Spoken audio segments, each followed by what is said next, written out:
আসসালামু আলাইকুম সুপ্রিয় দর্শক, আজকে আমরা আবারও আরেকটা নতুন প্রতিবেদন নিয়ে হাজির হয়ে গেলাম। সেটা হচ্ছে আসাম কামরূপ কামাখ্যা থেকে প্রশিক্ষণপ্রাপ্ত কবিরাজ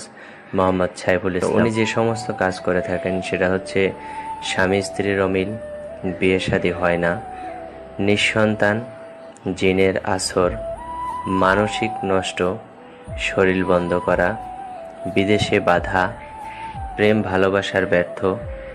ব্যবসা বাণিজ্যের বাধা, হারানো জিনিস বাহির করা, বান ও কুফুরি কাটা, বাড়িতে বাড়িতে অশান্তি, জমি নিয়ে মামলা মোকদ্দমা,